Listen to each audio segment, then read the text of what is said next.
Así que ahora voy a compartir la pantalla. Aquí.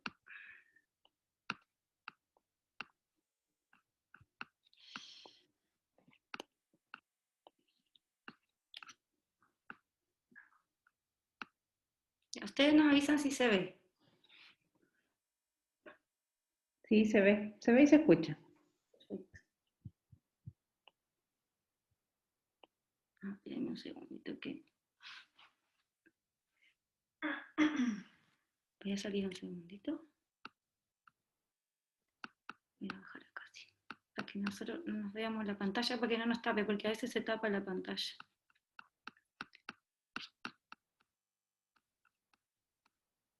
Se ve entonces, ¿verdad?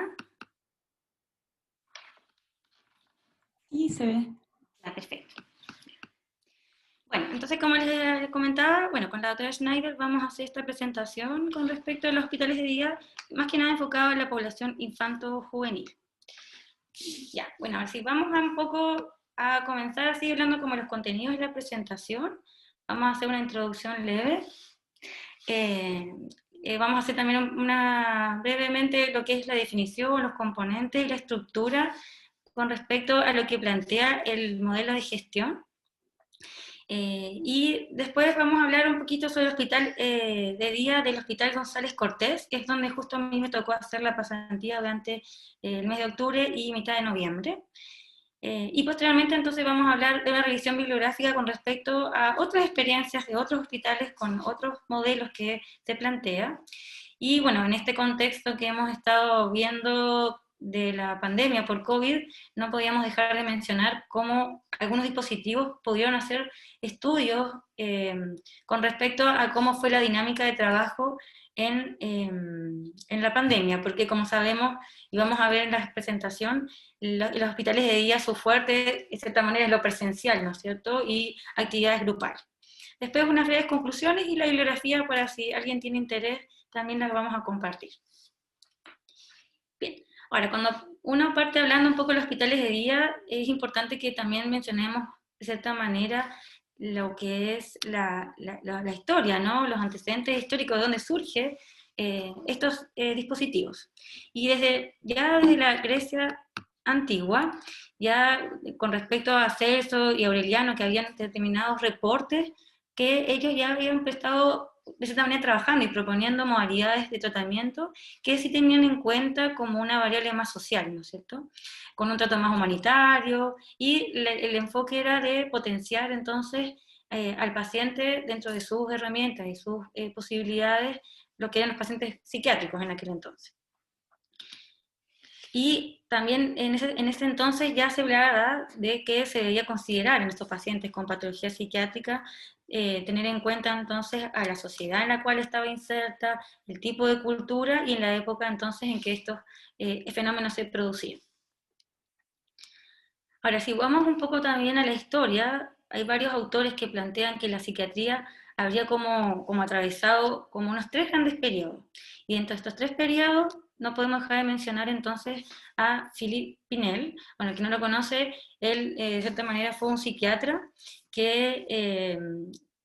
tuvo como un enfoque distinto a lo que se veía en la época del siglo XVIII, en donde él, bueno, implementó todo lo que es el tratamiento moral, donde sí había como un énfasis en un tratamiento más humanitario. Se dice que él fue el que rompió las cadenas de los pacientes psiquiátricos, ¿no? Donde el paciente, una vez que estaba eh,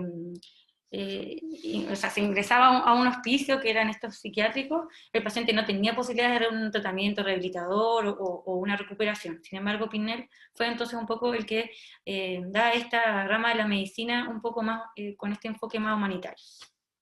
Después, un segundo enfoque o un segundo periodo, se habla que, bueno, aquí también la relevancia que tuvo la interpretación y la significación de los síntomas de la esfera psíquica, que fue propugnada por el desarrollo del psicoanálisis, que también es un periodo importante en la historia de la psiquiatría. Y un tercer periodo, que es el que se incluye un poco más en la dimensión social, y en este periodo uno podría decir que es entonces donde aparecen entonces los hospitales de día. Ahora, si vamos a la historia aquí como tal de los hospitales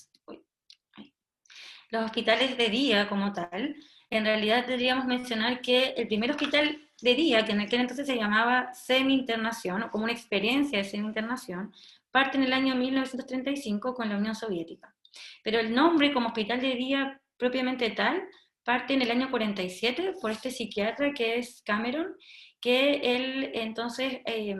comienza a desarrollar estos dispositivos con una atención parcial a pacientes obviamente con patología psiquiátrica, evitando entonces así su internación. Bueno, igual hay varias controversias con respecto a la metodología que aplicaba Cameron, pero de cierta manera él fue como un poco el pionero en darle este nombre a estos centros. Después, en el año 48, un poco en paralelo, Inglaterra y Estados Unidos también empiezan a inaugurar estos hospitales de día, y es la universidad, la clínica, la Universidad de Yale, la que también entonces, bueno, que hoy en día todavía sigue funcionando, con ya esta mirada mucho más integral. Y en todo lo que es el resto de Latinoamérica, el primer hospital de día fue inaugurado en La Habana, en Cuba, después ya fue en Brasil, en Porto Alegre, en Buenos Aires, el Hospital Borda, y más o menos todo podríamos decir que fue durante la época del 60. Ahora en Chile, si uno va un poquito más a la historia, de cierta manera también empezaron a aparecer, pero más tardíamente, como en la década del 70, donde el hospital de día se llamó a lo que era el Hospital Psiquiátrico de Santiago, que es el actual Instituto Psiquiátrico, y también al hospital de la universidad, la clínica psiquiátrica de la universidad. Y en este dispositivo web ya se estaba como de cierta manera implementando, como les digo, lo que es el enfoque, ¿no?, del hospital de día. Y ya después, ya en la época más o menos de la década del 90, sí, ya se empiezan a destacar más centros, donde, bueno, está el Hospital San Borja Ariarán, y también en la ciudad de Iquique y Valparaíso. Bueno, también un poco es importante que si vamos viendo, ¿no?, cómo se fue como adoptando esta modalidad de atención dentro, ¿no?, de un marco más formal, ¿no?, como lo que debería tener un hospital de día. Bueno, el fuerte de estos centros entonces es este trabajo grupal, ¿no?, de pacientes, trabajo interdisciplinario, o sea, requiere de varios profesionales para la atención. Es una atención intensiva. ¿Por qué? Porque el paciente en realidad pasa muchas horas en estos centros, con una jornada completa o muchas veces una jornada parcial o media. Es un programa también que además, a pesar de que son actividades grupales, es individualizado en la atención de un paciente en particular. Tiene este aspecto comunitario de convivencia, porque la idea entonces es que el paciente no quede aislado de su sociedad ni de su centro, o sea, de la comunidad en la que está inserta, y por eso tiene este rol mucho más activo en diferentes entonces espacios, ¿no?, donde el paciente va a estar dirigido desde lo individual y desde lo comunal. Y además se implementan muchos talleres de orientaciones artísticos, por ejemplo, como, no sé, la plástica, la literatura, el teatro, la música, o determinados oficios como, por ejemplo, la carpintería, la jardinería. O sea, el paciente además se le da entonces la posibilidad de poder desarrollar otras habilidades. Y obviamente también permite entonces este trabajo en relación a la reinserción del paciente en su comunidad. Bueno, cuando también hablamos un poco de cómo surge también, ¿no?, la historia de los hospitales de día, vemos que no solamente entonces parte desde un enfoque netamente psiquiátrico, sino que se va consolidando de manera progresiva con aportes teóricos de otras ciencias, como las sociales, la psicología y el enfoque entonces, como les digo, comunitario. Bueno, la definición entonces de un hospital de día es esta atención especializada dentro de la red de salud mental que integra entonces un equipo transdisciplinario y que lo que permite entonces es brindar esta atención integral a personas con condiciones clínicas que sean severas, para lo cual van a requerir entonces un abordaje terapéutico intensivo.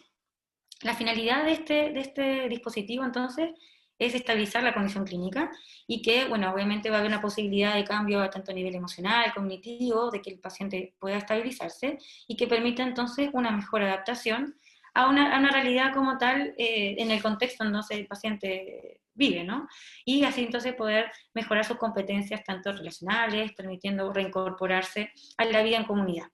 También permite brindar apoyo a la familia, entonces se hace trabajo con la familia, ayudando a contener, a actuar sobre los factores familiares que pudieran influir en el proceso de la enfermedad.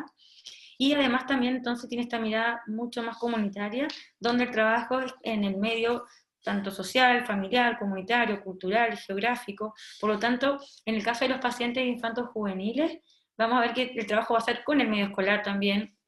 y obviamente en el vecindario, que sería todos los centros donde el paciente esté vinculado.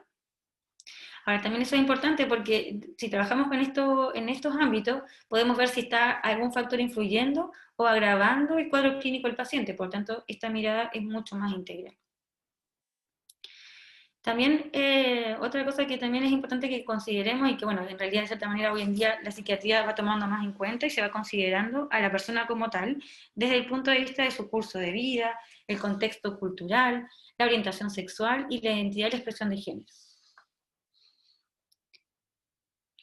También algo que si empezamos a ver, ¿no?, de todo lo que hemos ido hablando, es importante también dónde va a estar ubicado este centro, porque si estamos hablando que el paciente no se separe de su comunidad, que se mantenga inserto y que tenga de cierta manera una cotidianidad en su día a día, de preferencia este lugar debería estar situado en la comunidad misma, ¿no?, o por lo menos cercano al centro de salud comunitario de salud mental, que generalmente son los ECOSAM.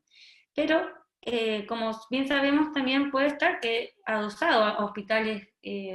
generales, ¿no?, como en muchos lugares hoy en día se ve. Y lo que sí tiene que tener como una relevancia con respecto a la ubicación es el fácil acceso, porque obviamente de nada sirve si no hay un transporte público que amerite entonces la cercanía a los pacientes, que también permita que los equipos, los profesionales tengan acceso a este lugar y que tenga un flujo con respecto a la coordinación con la red, porque algo que también se destaca mucho en los hospitales de día es la coordinación con los otros dispositivos de salud mental, como por ejemplo la UCIP, los ECOSAM, en nuestro caso. Con respecto a los equipos de atención, también lo que plantea el modelo de gestión y el Plan Nacional de Salud es que, bueno, como les decía, es un equipo que es multidisciplinario, transdisciplinario, porque vamos a ver que hay distintos profesionales que van a poder ofrecer desde su formación diferentes técnicas psicoterapéuticas, ¿no es cierto?, que van a ir desde lo individual a lo grupal, y bueno, el enfoque va a ser dependiendo también del caso a caso, ¿no?, pero bueno, con orientación más psicodinámica, sistémica, cognitivo-conductual. Y si nos fijamos aquí en la imagen, vemos que son bastantes profesionales, ¿no es cierto?, como por ejemplo el psiquiatra infanto-juvenil, los terapeutas ocupacionales, psicólogo, trabajador social, enfermero, paramédico y un auxiliar de administrativo. Y hay algunos también hospitales de día que incorporan lo que es los fonoaudiólogos y los psicopedagogos, porque como sabemos que el paciente puede tener distintas patologías, entonces la idea es hacer como este enfoque mucho más integral. Como estructura, también lo que plantea el modelo de gestión habla también con respecto a las plazas que deberían haber por paciente con respecto a la población. Y bueno, lo que se plantea es que la disponibilidad de este recurso debe ser una plaza. Otra cosa que no les mencioné, que obviamente los hospitales de día van con un enfoque a población adulta o infanto-juvenil. Y cuando se habla de población adulta, se habla que tiene que haber una plaza por cada 3.500 personas mayores de 18, y más o menos el estándar son 20 plazas con un mínimo de 10. Y con respecto a la población infanto-juvenil, es una plaza por cada 2.500 pacientes entre 10 y 17 años. Ahí después vamos a ver que puede haber algunas excepciones, y entonces más o menos el estándar son 12 plazas con un mínimo de 6. Bueno, y también es importante que a la hora de que uno pueda implementar este dispositivo, tener en cuenta los recursos tanto humanos como infraestructura, porque como hablamos, aquí tiene que haber una cantidad de profesionales importante, porque como sabemos el enfoque es una terapia intensiva, por lo tanto no podemos tener superpoblado un hospital de día, porque entonces ahí se perdería lo que es la finalidad de por qué el paciente está ahí. Entonces, bueno, como les mencionaba, la población objetivo entonces está enfocada en adultos e infanto-juvenil. Nosotros vamos a hablar específicamente de la población infanto-juvenil. Y cuando hablamos un poco del perfil, ¿no?, del paciente, también lo que plantea el modelo de gestión en general es que el paciente, bueno, sea beneficiario de FONASA, que tenga una enfermedad mental grave, no es para cualquier tipo de paciente que esté en control de salud mental, que tenga entonces una edad entre los 10 y los 18 años, pero sí, igual también se plantea que excepcionalmente, de acuerdo a los otros criterios dentro del perfil del usuario, puede haber pacientes entre 8 y 9 años. Bueno, que haya voluntariedad para tratamiento según la autonomía del paciente y también autorización por un adulto responsable, que su proceso de recuperación le permita participar en actividades grupales y que haya cierta independencia con respecto a actividades de la vida diaria básicas, ¿ya? Porque obviamente el paciente va a tener que estar muchas horas en estos centros. No debe presentar alto riesgo de auto y heteroagresividad, pero me refiero de alta intensidad, donde el paciente pueda estar en riesgo tanto otros usuarios o como los profesionales, porque entonces ahí tendría que destinarse el paciente a otro dispositivo, como por ejemplo una UCIP o otro tipo de centro. Y es necesario entonces que se cuente con una red de apoyo, porque si no es muy difícil poder trabajar, sobre todo con los pacientes infantos juveniles, que es algo que igual vemos también en el ambulatorio. También dentro de las acciones y actividades, después yo las voy a hacer un poquito más específicas, pero cuando hablemos un poco del Hospital González Cortés, pero lo que sí, de cierta manera, que es lo que el fuerte, ¿no?, del hospital de día es, bueno, otorgar esta atención y continuidad de un cuidado especializado integral, donde obviamente aquí va a tener estas atenciones de manera más multidisciplinaria. La idea es entonces potenciar a que el paciente pueda de cierta manera desarrollar, elaborar todo lo que es la funcionalidad. Y lo que también permite, y algo también el fuerte del hospital de día, es favorecer la reincorporación a su vida cotidiana, tanto en el ambiente laboral, escolar, familiar. Permite también apoyar a la familia y a la red de apoyo para el cuidado de esta persona. Se hace también articulación de la atención y el cuidado con otros nodos, siempre están en constante coordinación, porque el paciente de cierta manera está como de tránsito en los hospitales de día. El paciente, la idea es que vuelva a su territorio y mantenga entonces una continuidad en su tratamiento ambulatorio,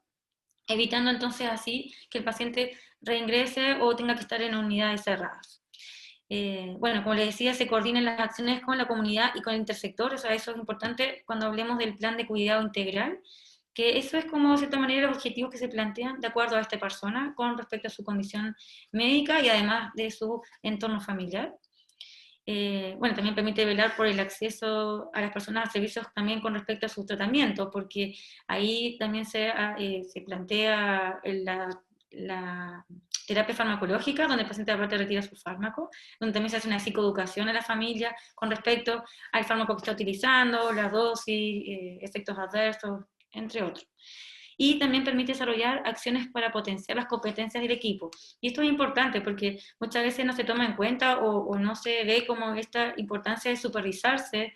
cuando estamos ante pacientes con patologías muy graves. Permite también la capacitación de los equipos, instancias de autocuidado, de coordinación, reuniones clínicas. Entonces igual el enfoque también está mirado desde el equipo, porque no podemos entonces descuidar que el equipo tiene que estar con todo su potencial para poder tratar a estos pacientes que son de alta complejidad. Bueno, y las metas del Plan Nacional de Salud Mental, que bueno, ojalá que lleguemos a eso, no sé cómo vamos al 2020, pero la meta del 2025 considera que la implementación de que haya al menos 6 nuevos hospitales de día, tanto adulto como infanto juvenil, anualmente, y que, bueno, nos quedan 5 años todavía para llegar ahí. La pandemia yo creo que atrasó un poquito eso, pero bueno, actualmente habrían más o menos unos 42 hospitales de día en todo Chile. Bien.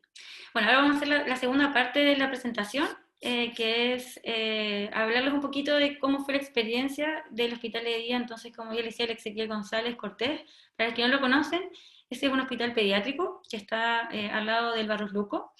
Es un hospital bastante nuevo, la verdad que es hermoso por dentro, está muy enfocado a la población pediátrica. Todo es temático, con salas con nombres de animales, de lugares de Chile, o sea, es muy bonito. Y ahí estaría en el segundo piso inserto el hospital de día, junto a lo que es el policlínico de psiquiatría infanto-juvenil. Y bueno, a mí justo me tocó ir en un momento que no era como el más ideal, por así decirlo, porque ellos no estaban trabajando como trabajan habitualmente, sí, con esta como reinvención de lo que es la pandemia, pero igual tuve suerte porque algunas cositas igual pude apreciar de lo que es el trabajo en hospital de día. No tiene un equipo, la verdad, que muy cariñoso, así como nosotros, así como bien integral, donde todos participan y todos por igual, así que la verdad que fue como sentirme un poco en casa igual. Bueno, y los objetivos de ellos en particular, que vamos a ir viendo y lo vamos a ir comparando con lo que plantea el modelo de gestión, es bastante similar, porque siempre claramente cuando uno plantea un proyecto, uno lo va adecuando al contexto y a la realidad del lugar, ¿no? Bueno, el objetivo general de ellos es implementar y entregar atención de salud mental tanto para niños, niñas y adolescentes con trastornos psiquiátricos severos, y favoreciendo entonces su inclusión en la comunidad, así como fomentando sus capacidades y desarrollando su autonomía. Dentro de los específicos, también podemos ver que dentro de la estructura del modelo también se asemeja bastante, donde como objetivo específico es evaluar el funcionamiento entonces general de los pacientes, ofrecerles a estos pacientes un tratamiento integral e intensivo,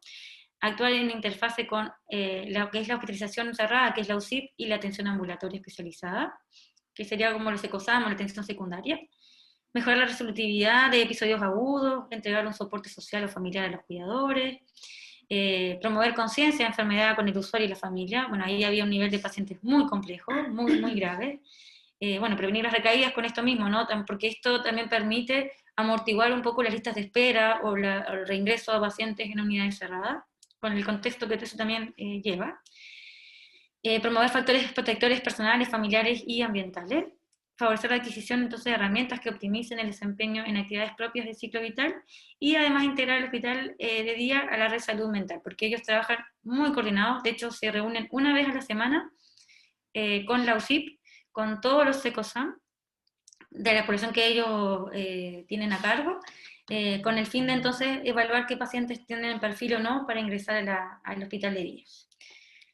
Con respecto a lo que es el equipo, bueno, aquí hay como un diagrama un poco de lo que es la dirección del hospital, pero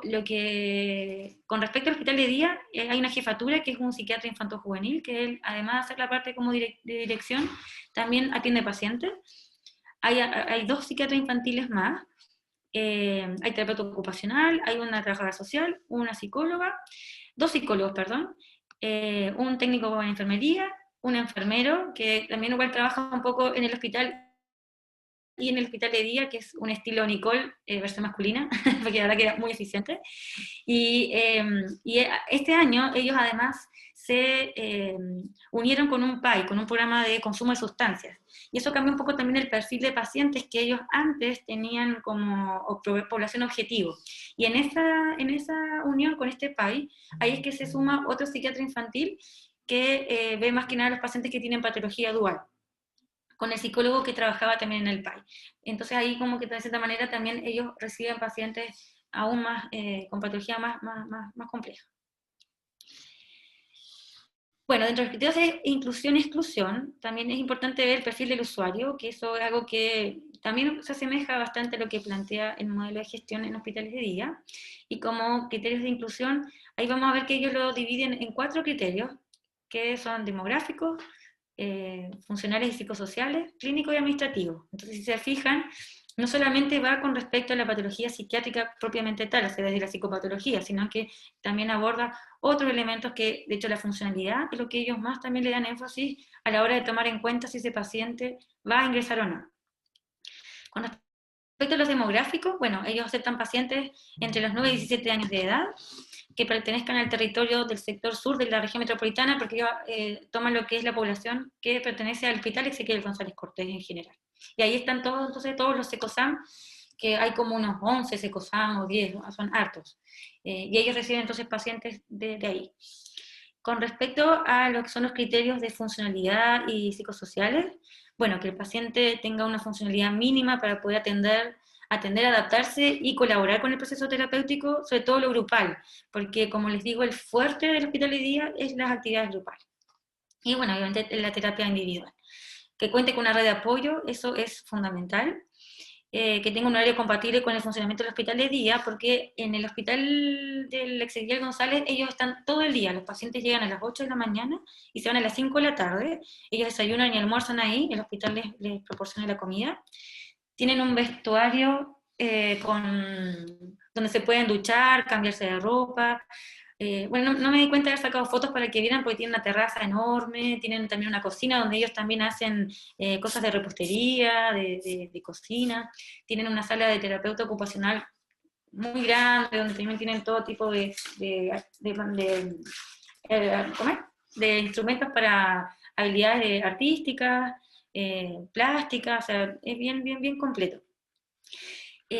Bueno, y obviamente los pacientes, la mayoría de esos pacientes tienen deserción escolar, entonces igual por eso el paciente pasa mayor parte del día allá y van de lunes a viernes. Y bueno, que tenga motivación para asistir en las diferentes actividades que plantea el plan de trabajo. Con respecto a lo que es el criterio clínico, bueno, pacientes que tengan entonces patología de trastornos psicóticos, trastornos del ánimo severos, trastornos de ansiedad severa, homofobia, trastornos de ansiedad generalizada, trastornos obsesivo-compulsivos, estrés postraumático, trastornos del neurodesarrollo, trastornos conductuales que, como les decía, no tengan heteroautoricidad muy severa, y pacientes con trastorno obsesionista desafiante. Y con respecto a lo administrativo, bueno, que el paciente tenga una interconsulta completa y que sí o sí tiene que ser derivado por un psiquiatra infanto-juvenil. Ellos solamente reciben pacientes que estén en controles con psiquiatra, ya venga desde del SECOSAM o que ingrese por la UCIP o por el Centro de Adosados Especialidades, que es una especie de policlínico ambulatorio, que ellos entonces tienen pacientes con patología psiquiátrica.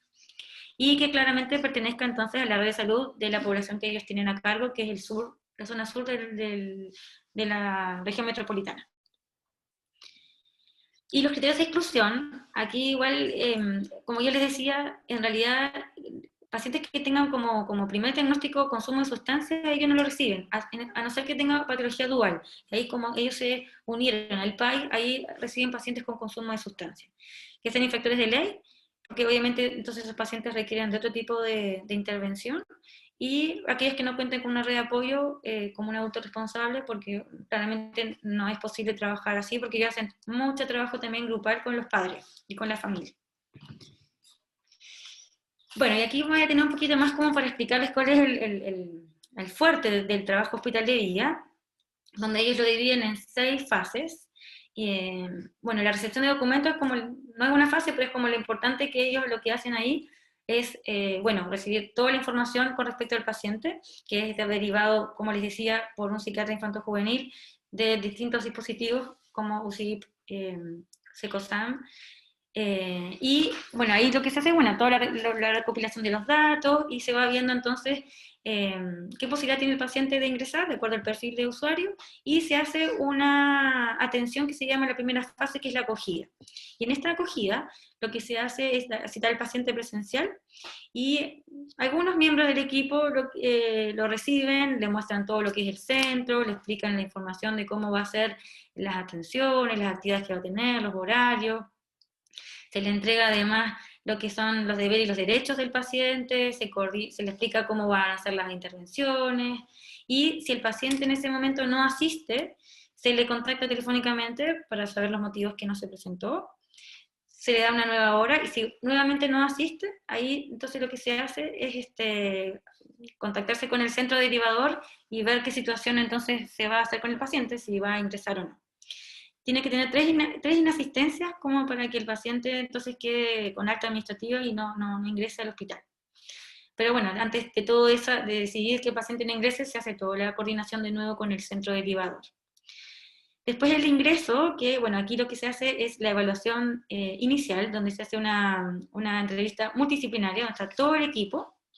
y ese paciente entonces asiste con el requisito que venga con un cuidador responsable, y se hace entonces la entrevista, ¿no? Es una entrevista prácticamente por el psiquiatra, y ahí se va determinando si el paciente tiene perfil o no para ingresar. Es como otro filtro más que el equipo entonces decide, como la última palabra es si el paciente va a ingresar o no. Si el paciente entonces tiene condiciones para ingresar, ahí lo que se hace es que cada profesional lo va a citar, que eso tiene que tener un plazo más o menos de los primeros 15 días desde la acogida, para entonces hacer la intervención con respecto a, bueno, en realidad hacer lo que es el diagnóstico, ¿no? De acuerdo a al profesional que lo vaya a evaluar en ese momento. Y después que se hace esta evaluación por profesionales, se reúne de nuevo el equipo, y se elabora el plan de tratamiento integral o el plan de cuidado integral, que también se llama así, con los objetivos que cada miembro del equipo determinó que es importante trabajar con este paciente. Entonces, como vemos, el enfoque es multidisciplinario, no solamente desde la patología psiquiátrica, sino que se entrevista al paciente por determinados profesionales y el familiar. Y después de esto, lo que se hace es citar al paciente nuevamente y se le muestra este plan de trabajo integral para que el paciente también sea partícipe de ver qué es lo que le hace sentido o no, si quiere aportar algo más, si cree que faltó algo en el plan, si está de acuerdo con lo que se le plantea. Y una vez que entonces el paciente ya está todo claro, todo está listo para comenzar, se le hace firmar un contrato para entonces hacer este compromiso de que el paciente inicie las intervenciones. Y ya después entonces el paciente ingresa al hospital con sus intervenciones tanto grupales como individuales. Se requiere un mínimo de 3 sesiones semanales, pero la mayoría de los pacientes iban de lunes a viernes. La verdad que a mí me tocó ver un poco eso. Son pocos los que no participaban diariamente. Ahora, por la pandemia, las actividades grupales las estaban haciendo vía Zoom con los distintos profesionales, y lo que era individual sí las estaban haciendo presenciales. Porque la verdad que, como les decía, el perfil de paciente era bien grave, entonces requería una atención mucho más presencial. Bueno, y con respecto entonces a las intervenciones, el paciente, ellos tienen como objetivo un tiempo de 3 meses.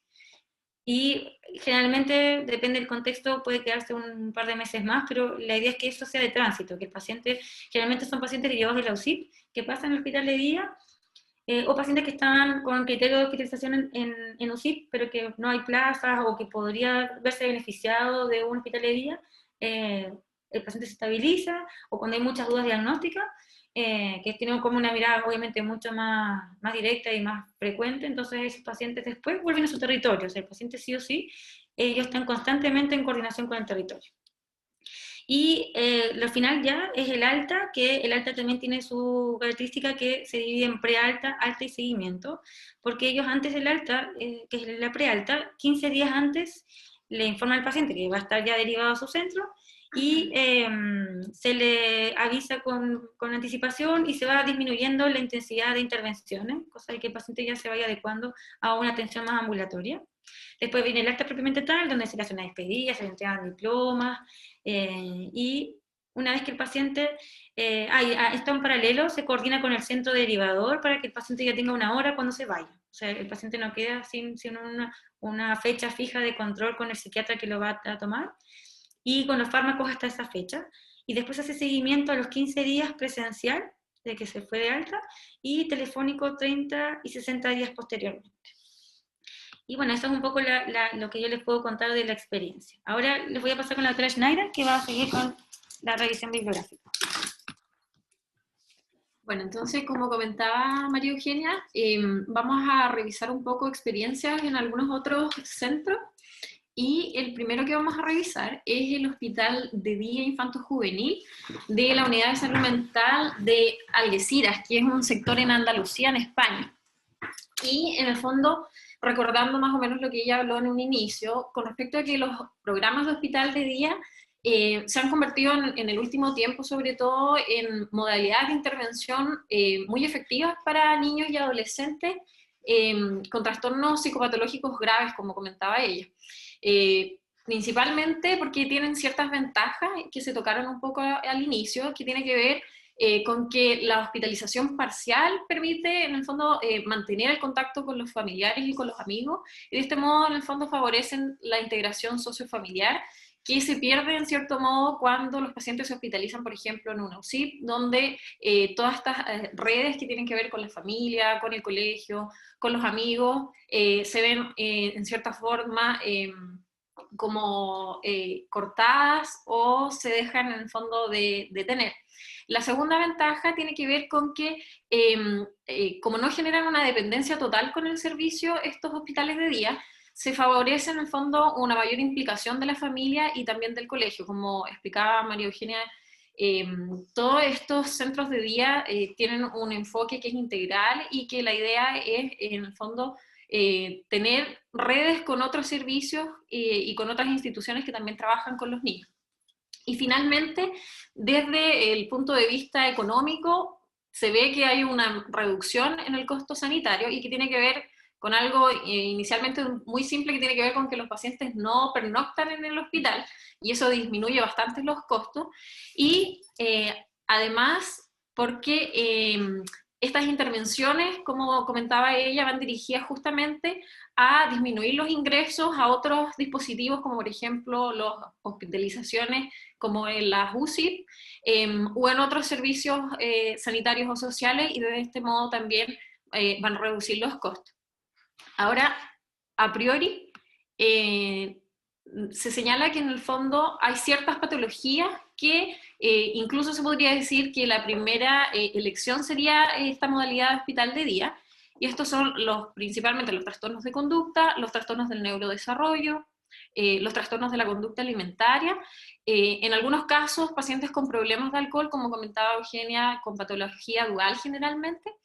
y pacientes que tengan cuadros psicopatológicos que se relacionen con negligencia por parte de los padres. Ellos también acá en este hospital lo consideran como una patología y en el fondo con la indicación de ingresar a estos programas. Con respecto a cómo funciona este hospital de día específicamente, bueno, teniendo en cuenta que es un dispositivo de tercer nivel, la derivación a este servicio se hace siguiendo ciertos protocolos de derivación, y en este caso, en este centro, se aceptan las derivaciones desde pediatría a un equipo de salud mental que es del distrito, que es externo al hospital de día. Y es desde estos equipos de salud mental donde se hace la derivación finalmente al hospital de día. No obstante, como es un dispositivo que está en coordinación con otros servicios, también se acepta la derivación de los casos desde cualquier otro servicio de la red, cuando efectivamente puedan existir criterios clínicos que sean acordes para ingresar a este centro. Entonces, dentro del funcionamiento interno, similar a lo que comentó María Eugenia en Santiago, hay un proceso de acogida, donde esto se realiza una vez que es derivado al hospital de día, y donde se realiza una primera entrevista de evaluación por parte del médico, quien en función de la gravedad y de la cronicidad del caso, y el deterioro que el trastorno esté produciendo en el ambiente familiar y escolar, además de la capacidad de contención que tenga tanto la familia como el colegio, va en el fondo determinar las distintas opciones de intervención, que ya sea continuar en atención ambulatoria y efectivamente ingresar al hospital de día, o si existe la necesidad en el fondo de derivar a una instancia mayor, como sería la hospitalización completa en una unidad de corta estadía. Y en ese sentido, ellos tienen algunas patologías que consideran como ingreso, que es los trastornos del neurodesarrollo, trastornos psicóticos que no estén en una fase aguda, trastornos de ansiedad, del ánimo, trastornos de la conducta y los trastornos de la conducta alimentaria. Ahora, además de estos diagnósticos como tal,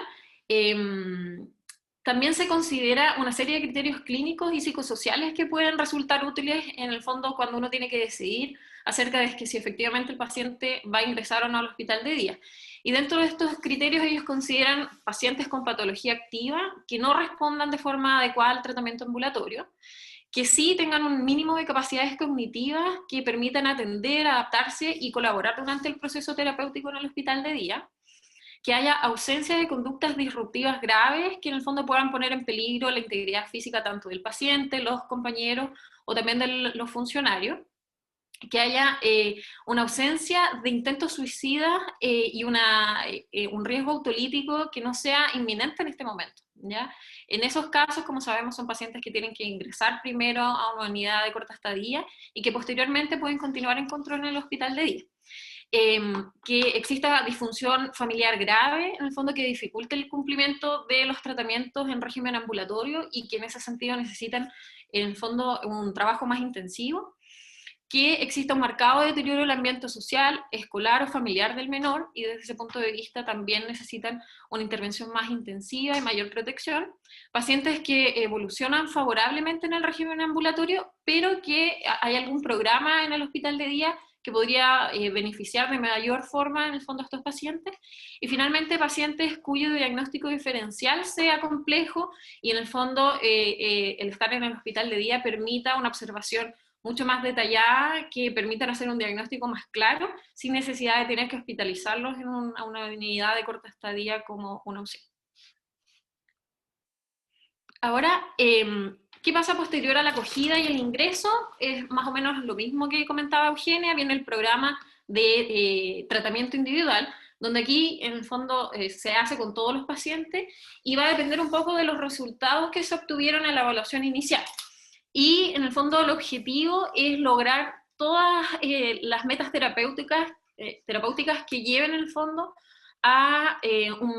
tener un nivel de funcionamiento individual familiar que sea más adaptativo. Y los objetivos en este caso sería, en el fondo, dotar a los pacientes y a los familiares de estrategias de afrontamiento que permitan resolver tanto los problemas actuales como prevenir o reducir posteriores problemas que puedan venir. Promover además un funcionamiento individual, familiar y escolar y social más adaptativo. Y además en este centro de hospitalización de día tienen programas de tratamiento grupales y talleres, y dentro de estos tenemos las escuelas de padres que tienen que ver con mejorar las capacidades que tienen los padres para manejar estos pacientes. Hay un programa de teatro que está enfocado en mejorar las habilidades sociales y la autoestima de estos niños. Además, hay una psicopedagoga que se preocupa del taller de estudio y de apoyo pedagógico. A cargo de los terapeutas ocupacionales hay talleres de jardinería, de actividades deportivas, de actividades de la vida diaria, para mejorar la psicomotricidad, y talleres de juego. Hay talleres que tienen que ver con, que ellos lo llaman construyendo salud, y que en el fondo lo que se hace es educación con respecto a la alimentación saludable, la salud oral y hábitos higiénicos. Y además hay un taller de comida que está enfocado principalmente en pacientes con trastornos de la conducta alimentaria, y un programa ya que es independiente del diagnóstico, que permite mejorar la resolución de problemas. Entonces, en este hospital en particular, atiende a menores de 18 años, aquí atienden pacientes menores de 10 años, de hecho su población objetivo va de los 0 a los 17 años, y establecen 3 grupos de tratamiento que tienen que ver en base a la edad y la gravedad del caso. El primer grupo es el grupo de los menores de 12 años con una patología severa y con un poco grado de autonomía. ¿Ya? Aquí lo que se ocupa es un nivel número 1 de intervención, y que suele estar destinado, como decíamos, a aquellos pacientes que tienen poco grado de autonomía y que necesitan de un tratamiento más intensivo individualizado. Y principalmente en áreas básicas como son el lenguaje, el control de esfínteres, el control de conductas autoagresivas o autoestimulativas, y las habilidades básicas de interacción social. El segundo grupo es el de los menores de 12 años con un nivel de autonomía que es aceptable. En el fondo aquí se pasa a un nivel de intervención número 2, que está destinado, como decíamos, a aquellos menores que han adquirido un grado de autonomía y de desarrollo evolutivo adecuado, pero que presentan problemas en su interacción con otros, ya sea por exceso o por defecto. En este grupo generalmente están los pacientes con trastornos de la conducta, con trastornos del neurodesarrollo, pacientes con fobias o con trastornos ansiosos, y aquí se enfoca un tratamiento que es a nivel de grupos más pequeños. Y finalmente tienen el grupo de mayores de 12 años, donde aquí hay un nivel de intervención 3, que hace en el fondo referencia a pacientes que ya estuvieron en un nivel 2 de intervención, que tuvieron una buena evolución, y por lo tanto en ellos se busca iniciar nuevamente la incorporación gradual a las aulas normales. Eso es con respecto a ese hospital. Otra experiencia que encontramos y que nos interesó, nos llamó bastante la atención porque tiene un enfoque distinto, es el Hospital de Día Ponzano, que pertenece al Hospital Clínico de San Carlos en Madrid. Y ellos se definen como un hospital de día que funciona como una comunidad terapéutica multifamiliar, que actúan con un encuadre múltiple y complejo, donde se pueden integrar las diferentes actividades terapéuticas, ya sean en formatos individuales, grupales, familiares y multifamiliares, y donde participan distintas especialidades, tanto psiquiatras, psicólogos, terapeutas ocupacionales, enfermería, y además la idea es buscar abarcar el máximo del espectro de tratamiento de forma sinérgica. Ahí ellos, cuando explican un poco su modelo, señalan que tienen profesionales de distintos enfoques y que su idea es tener como una visión flexible con respecto a los enfoques y entre todos, en el fondo, poder lograr la mejor estrategia para que los pacientes puedan avanzar, pero siempre basado en el apego. Entonces, ellos parten de la premisa de que los síntomas tienen un significado dentro de la historia relacional del paciente, y para ello, entonces, buscan tener un estilo de comunicación que sea libre y de máxima coparticipación tanto con el paciente, con la familia y con el equipo. Ellos incluso integran no solamente al papá y la mamá, sino que integran a la familia extendida, si es que hay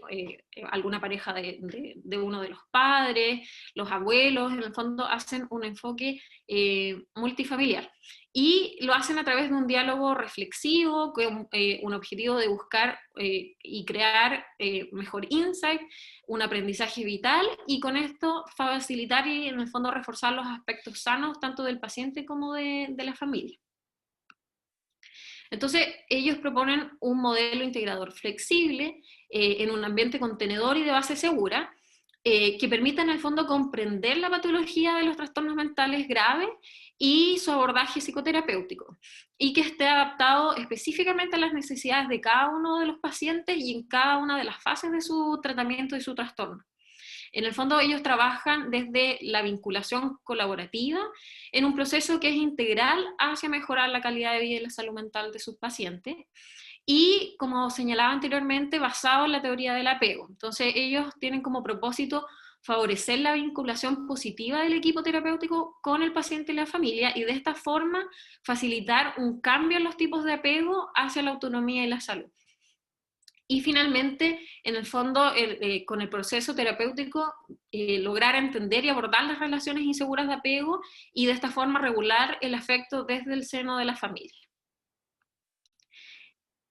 Ahora, me pareció interesante porque ellos sí evalúan sus resultados y evalúan la calidad de su atención según algunos indicadores. Tienen indicadores de proceso e indicadores de resultados, y me pareció interesante porque son bastante buenos. Con respecto a los indicadores de proceso, ellos tienen como un índice de ocupación que debe ser mayor al 75%, y ellos cumplen de sobra con un 85% de ocupación, lo mismo con el porcentaje de pacientes admitidos y remitidos. Tienen una demora de ingreso que es bastante corta, se les pide desde el plan que sea una semana, y ellos incluso lo hacen en 5 días, todos los pacientes ya tienen su primera atención en un periodo muy corto. Sí, las estancias son más largas que lo que refería María Eugenia, por ejemplo, que ella comentaba que eran 3 meses idealmente. Aquí el promedio de estadía de los pacientes es aproximadamente 7, 8 meses. Tienen un bajo porcentaje de abandono, siendo del 10%, y los motivos de alta generalmente en un 80% es porque los pacientes logran completar las intervenciones, lograr los objetivos y en el fondo tener una mejoría considerable. Y tan solamente el 10% de las altas son porque abandonan el tratamiento. Y además,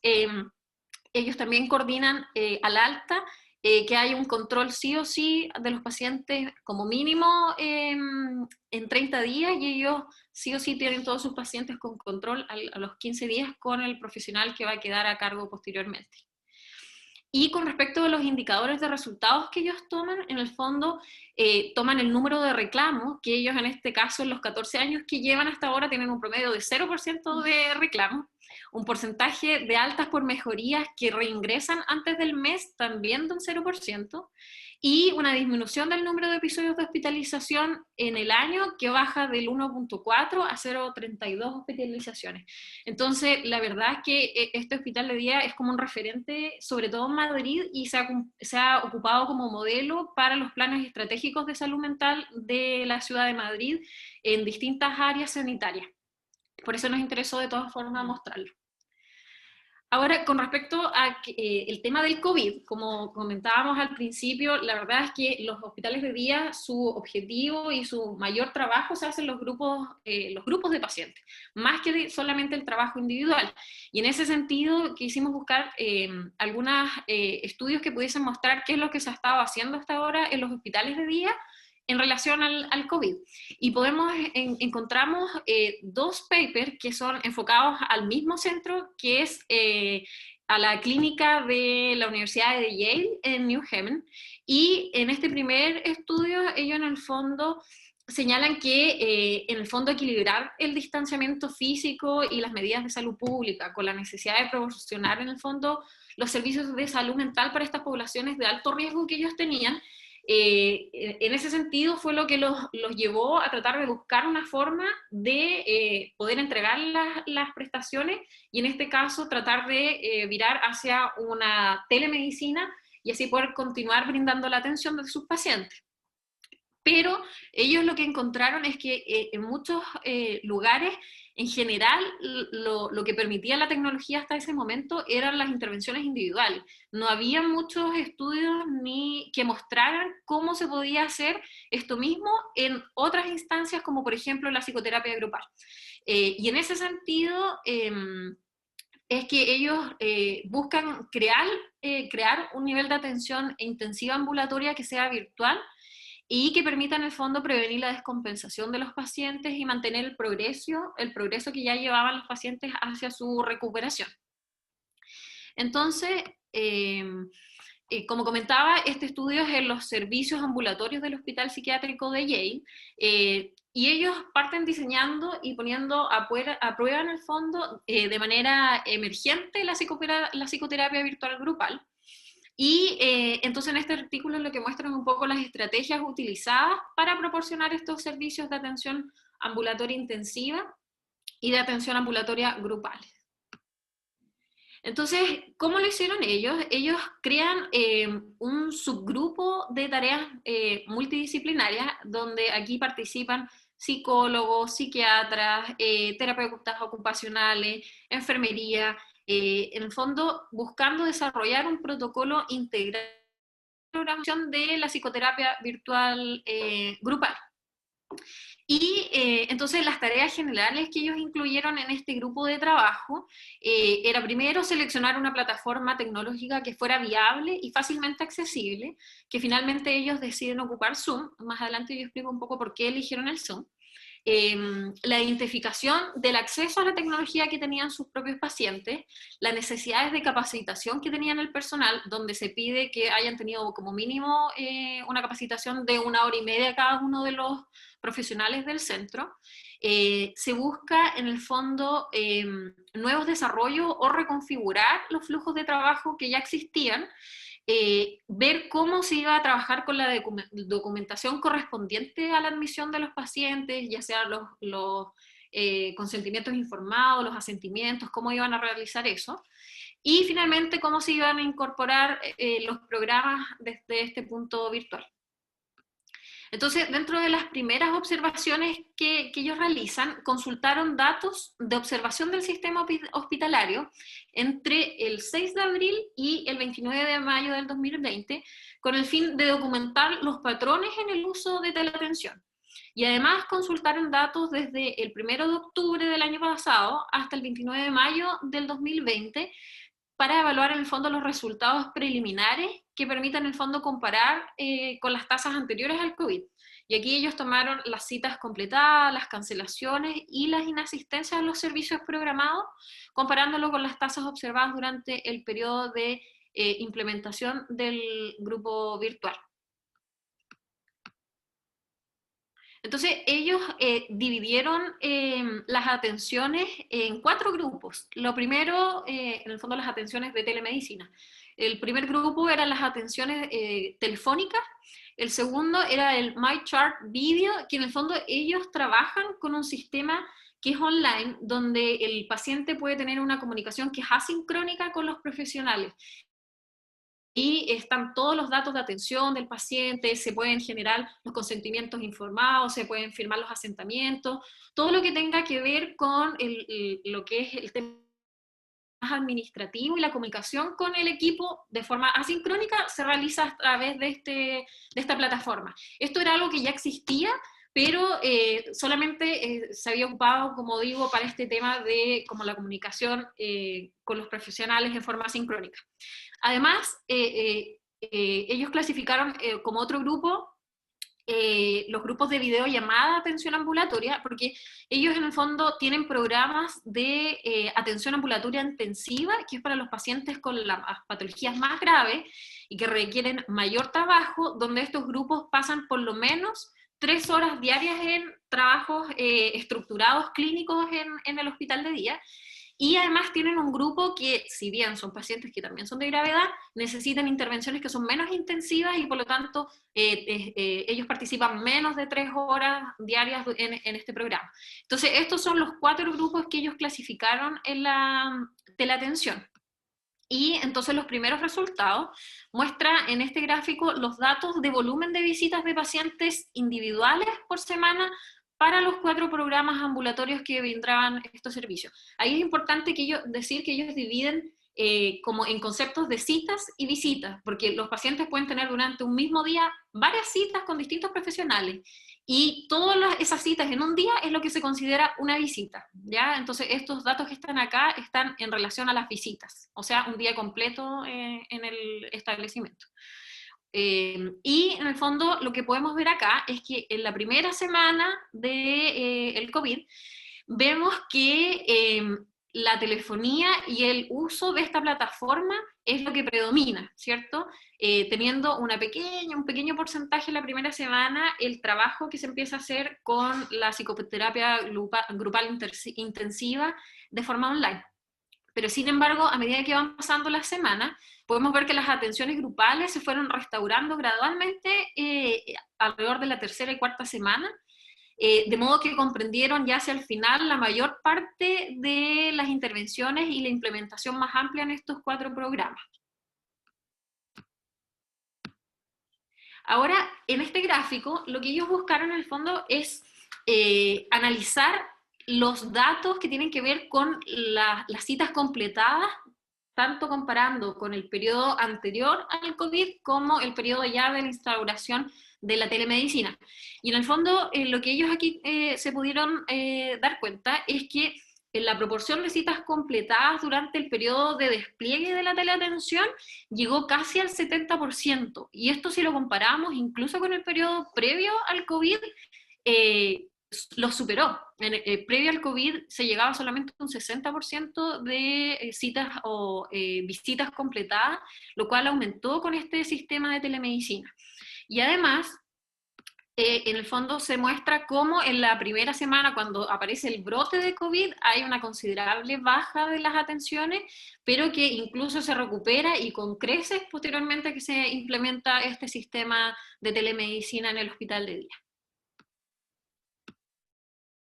Ahora, sí se señala que en los reportes hasta la fecha no se habían observado aumento en las tendencias de hospitalizaciones o descompensación de sus pacientes,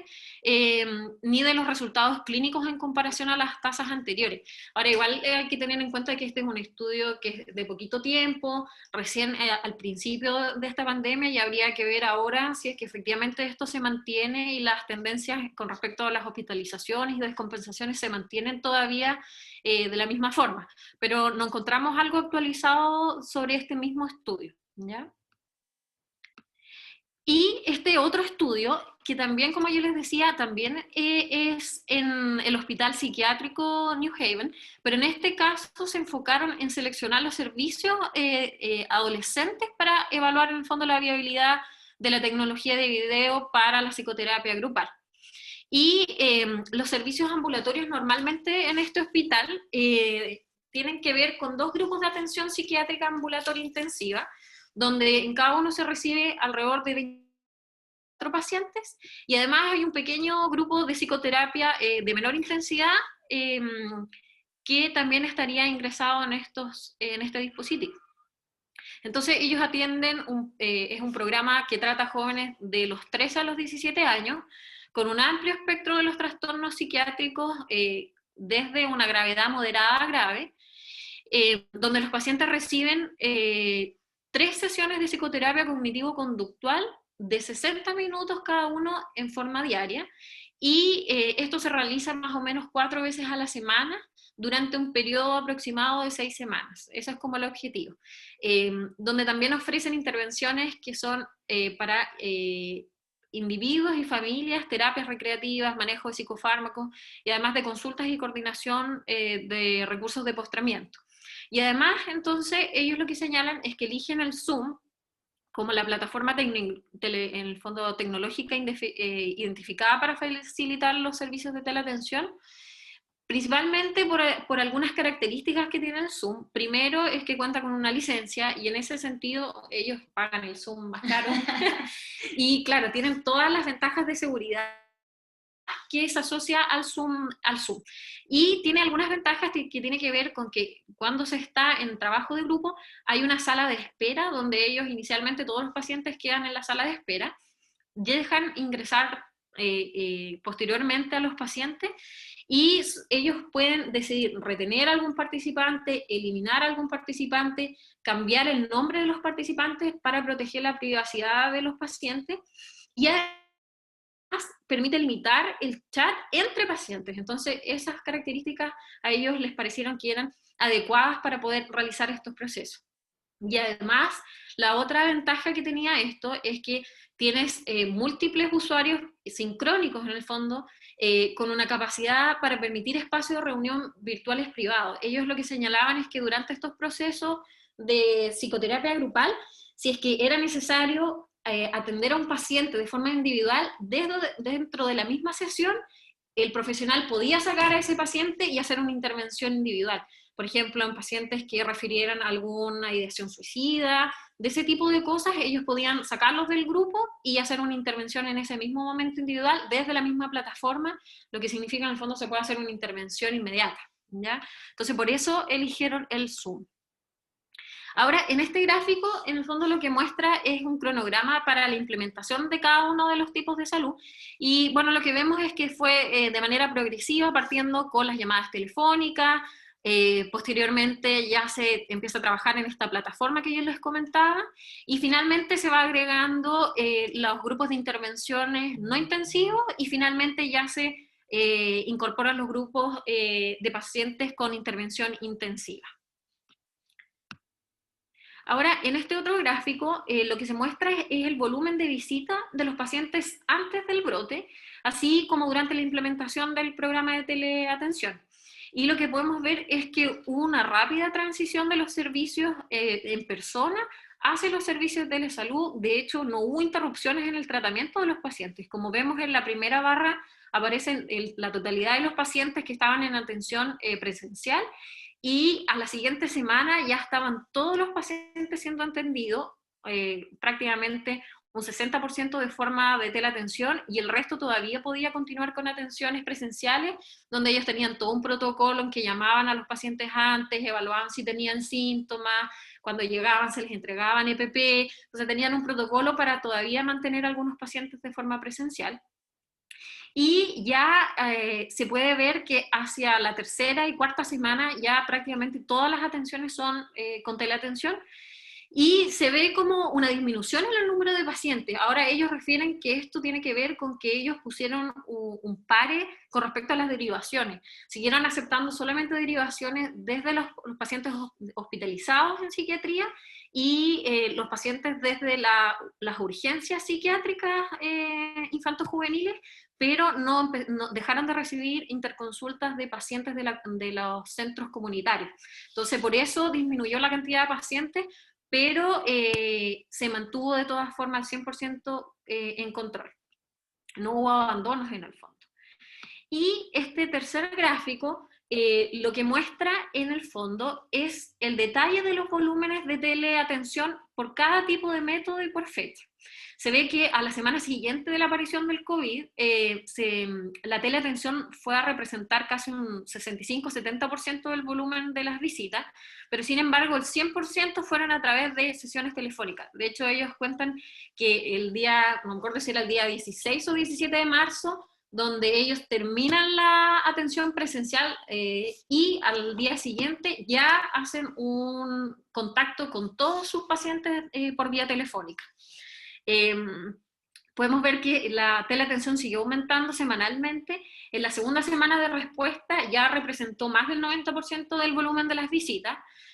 donde todavía siguió siendo mayor la atención telefónica, alrededor de un 84%, y un pequeño margen ya empezó a ser a través de esta plataforma de video que se ocupaba principalmente para algunas intervenciones individuales, ¿ya? Y la tercera semana de respuesta prácticamente ya no se realizaron visitas en personas, el 99% del volumen se atendía por teleatención, y esta tendencia en el fondo continuó de manera constante hasta el final del periodo de consulta, donde casi el 100% de las visitas se realizaban en estas plataformas, ¿ya? Y además, como podemos ver, desde ya la tercera semana empiezan las visitas grupales representando el 30% del volumen de las visitas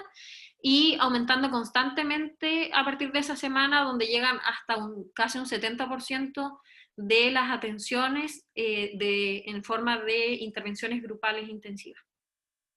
Ahora, lo que sí ellos refieren es algunas limitaciones con respecto a su estudio, y que tiene que ver con que reportan que existe una limitada capacidad para evaluar todavía la eficacia, dado el periodo corto de tiempo, como yo señalaba anteriormente, de la implementación de la teleatención. Y también señalan que es importante que la seguridad y la calidad de la teleatención para estos grupos de alto riesgo deben evaluarse en forma más detallada e incluir resultados y con respecto a la satisfacción de los pacientes y si es comparable con los servicios recibidos de forma presencial. Entonces, como conclusiones, en realidad los hospitales de día podemos señalar que los hospitales para niños y adolescentes es un dispositivo asistencial para el tratamiento intensivo multidisciplinario de pacientes, como señalábamos, con trastornos mentales severos que provocan una pérdida tanto en sus posibilidades de desarrollo, en su vida autónoma, así como serias dificultades en la vida relacional, social y familiar. Se trabaja desde un abordaje clínico, psicosocial y comunitario con una alta capacidad resolutiva de los cuadros agudos, siendo una alternativa clínica especializada para pacientes en crisis y descompensaciones, con un abordaje que es integral tanto del usuario como de la familia, lo cual permite de esta forma la reinserción en la comunidad de forma más rápida. Además que en estos centros la familia encuentra un apoyo y educación que ayudan a facilitar en el fondo el que puedan ejercer con éxito este rol de soporte social a los pacientes, y donde el tratamiento no se centra única y exclusivamente en el menor, sino que también implica a la familia y a la red de apoyo. Y en relación a la situación actual con respecto a la pandemia, en el fondo señalar que ha exigido desde todos los puntos de vista acciones que nunca se habían visto antes en las prestaciones de servicios psiquiátricos y que también incluyen a los hospitales de día, incluido entonces el rápido cambio de servicios presenciales hacia la teleatención, con el fondo el objetivo de dar respuesta a las medidas de salud pública que tienen que ver en esta pandemia, pero además poder continuar brindando la atención a los pacientes gravemente enfermos. Y en el fondo la calidad de la telesalud o la teleatención para grupos de alto riesgo, de todas formas tienen que seguirse evaluando, y es probable que van a seguir apareciendo estudios más actualizados con respecto a esto. Entonces esa es más o menos la bibliografía que ocupamos, y muchas gracias.